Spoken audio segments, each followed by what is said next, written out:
Welcome back to San Juan County Council's Tuesday, July 14th, 2020 meeting. We have come off a hour recess for lunch, and we are going to go into our council member and county manager updates and an appointment for a board, and then we will be going into a closed session to discuss matters pertaining to collective bargaining pursuant to RCW 42.30.144B. An executive session to discuss evaluation of qualifications of,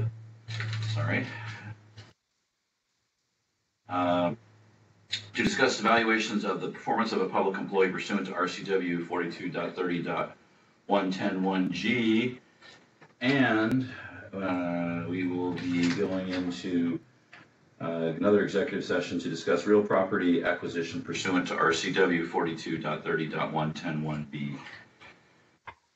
So with all that, Mr. Stevens, do you have any updates?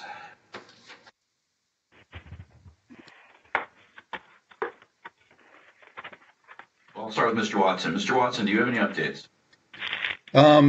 Sure. Today is Tuesday, and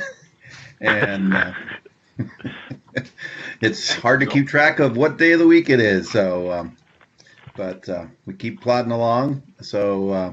I got land bank meeting on Friday, and then going into next week, I've got some. Oh,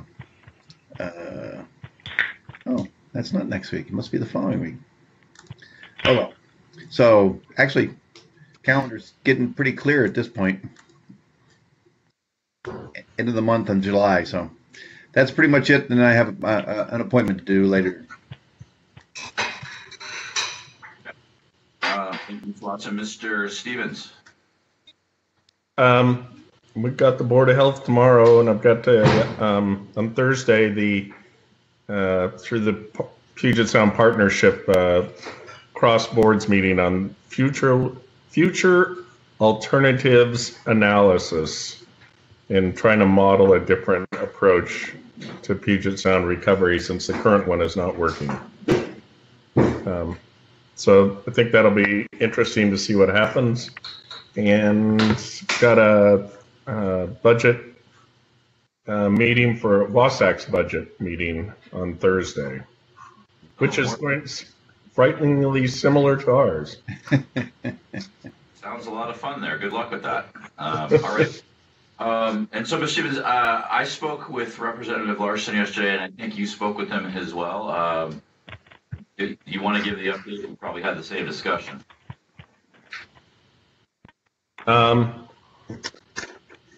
He was mainly, he had like 3 topics to talk about. Maybe you have something different, but let's see.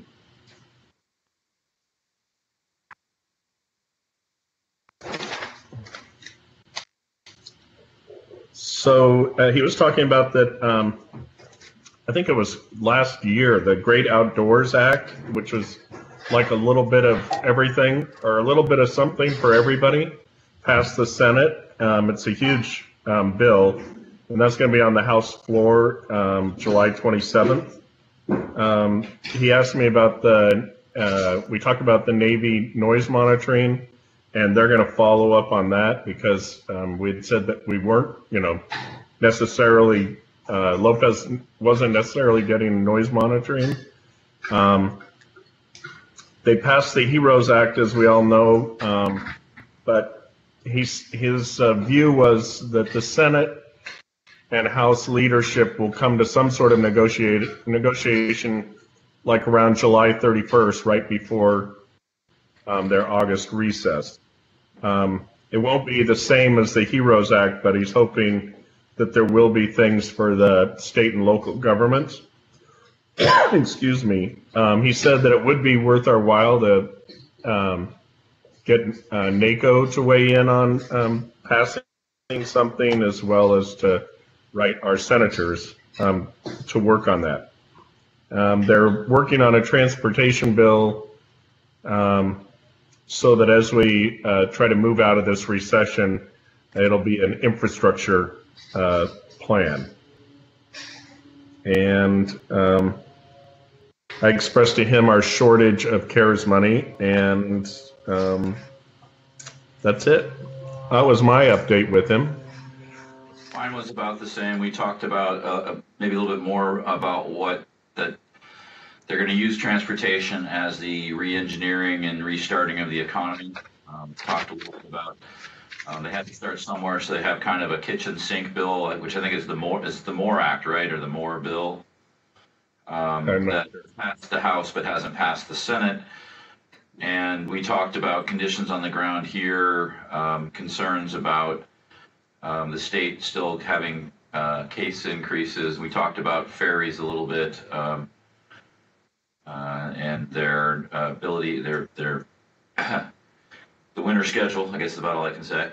And that was pretty much it, kind of what you were talking about. So thank you for that update. We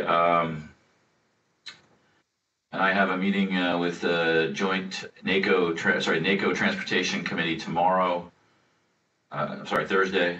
So I'll try to bring up what you just said and find out what they're moving on, if they're going to put any kind of endorsement from the Transportation Committee side on that. The Joint Transportation Committee meeting is August 19th. I'm having a meeting with their consulting group to sort of give an update on ferries and where I feel like our take is from local government is regarding transportation in the future. And that's pretty much it. Anything else, Mr. Yes. Spencer? So we did decide to leave the NACO dues in our budget, right? I hope so. Yeah, Ingrid's nodding her head yes. All right. Did either of you respond to Alex Rammel's email? What's the subject? I've responded to a couple, but over the last few weeks. Came in on Saturday about local government revenue flexibilities. So input to the state legislature. I have given him feedback a few weeks ago. I don't know, Mr. Stevens, would you like to speak with him or you want me to?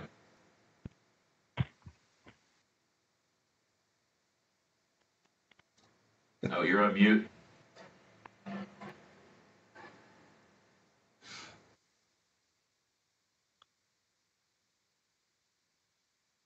Sorry, Rick, I muted myself again. I was just wondering, what funds do we want more flexibility with?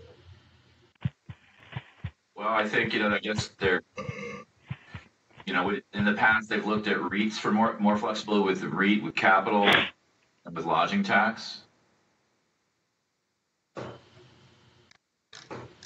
I think this might be a good time, too, to at least speak to one of the WASC agendas about having some more flexibility on the annualized property tax increase, or at least the flexibility to take that. That's a good idea. Yep. Re-resurrecting the 1% discussion and replace that with at least CPI. Correct.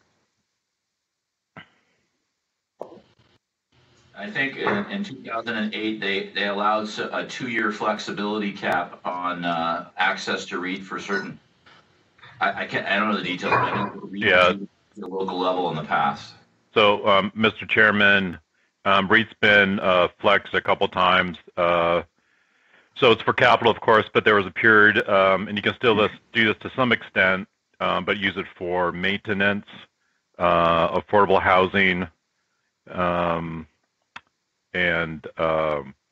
but it's really the flexibility when, it's great to have money to do capital projects, but you have to take care of them. So if we could get an increase in the percentage of REIT that we can use on maintenance, obviously if your budget is down, you're not going to be building, but you have to maintain what you have. So a lot of flexibility on REIT would really help the county out.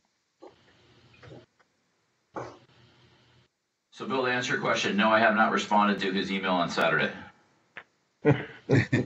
So I think we decided that Jamie can respond, so we should get our inputs to Jamie then. Are you okay with that, Jamie? All right, thank you. Great. And then one last question was John Vecina sent out an email about the Canadian border still remaining closed. Yes. For some indefinite period of time. So again, I didn't really ask for anything, but I thought it was interesting. Well, it definitely plays into the discussion that we're having in the sub-work group on the privatization of the Sydney run. Although the Clipper also said they weren't going to provide service to San Juan County for the next year. Yep. So where are they providing service to if they can't go to Sydney and they're not coming here? I don't know. I didn't read the whole thing. I just saw a clip on the news that said the Clipper wasn't coming to San Juan County, I think. So when I read John Bazina's thing, it seemed like Canada's not going to open up anytime soon, and even if they did, they wouldn't be ready to go. Correct. Is that what you got, Bill? Yeah, and last thing they want is a flood of viral Americans coming in. Well, yeah, when BC has 100 cases and we have 100 every day. Right. Correct. Okay. Did you have anything would you like me to follow up with ferries on that email, Bill, or is that just more of a statement or a comment? No, it was just one of these, ones that I kept around thinking whether there was stuff that the three of us should talk about. So that was pretty much it. Okay. Anything else, Jamie? No. Mr. Thomas? Nothing more from me, thanks. So I just wanted to confirm on agenda schedules or timing process. So Mr. Watson had requested that. Let's see. So on the, I think it's a good time for us to take a week break on the 3rd through the 7th. So I'm not planning on having a meeting on August 4th, if that's all right with you both. Is that okay, Jamie? Yeah, I think so. Okay, so I would like to schedule continuations of budget meetings on the 20th and the 27th. And if we don't need the 27th, we can we can eliminate that. But that'll give us some time to digest the information that all the departments provided us and Mylene provided us, kind of really go through each of those numbers and find out, do we support the suggestions or not, or how do we find other methods around that, and try to get sort of a direction vote on that by the 27th. If that's okay.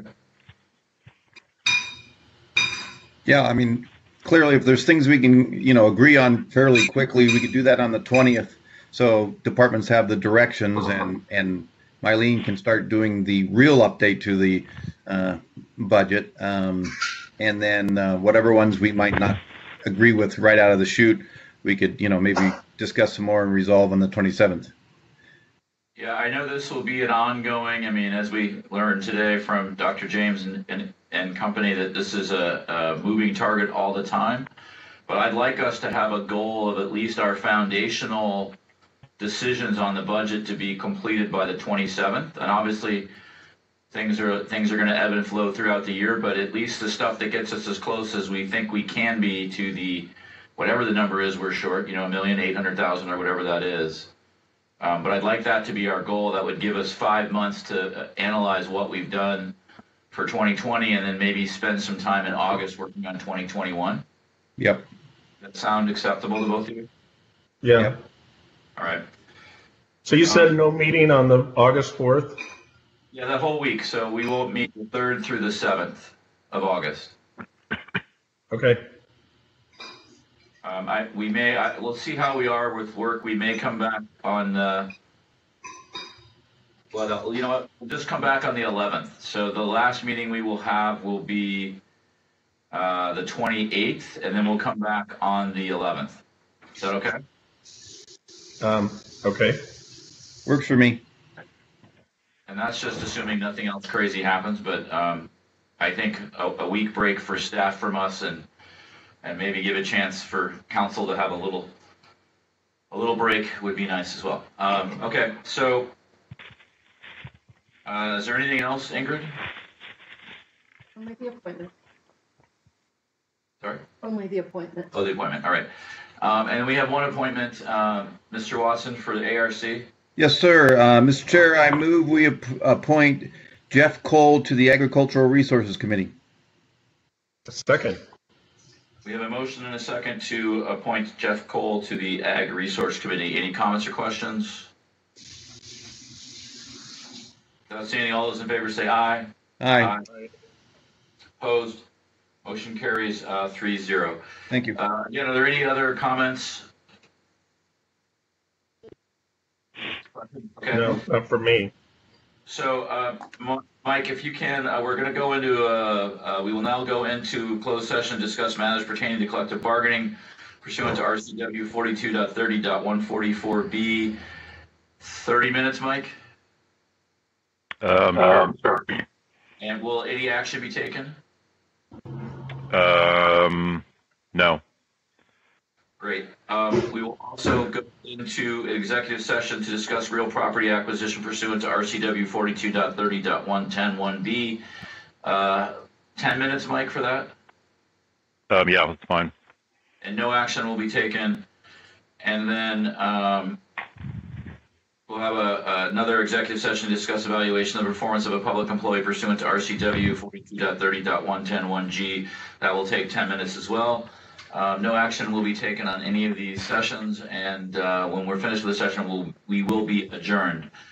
Anything else from council? Nope. Thank you for Nope. pushing through some busy days the last couple weeks, so thank you very much. So we will now go into closed session. Thank you. And we'll get you, both of you, Mike will send you a Skype link. Yep. Okay. Bye-bye. Thank you.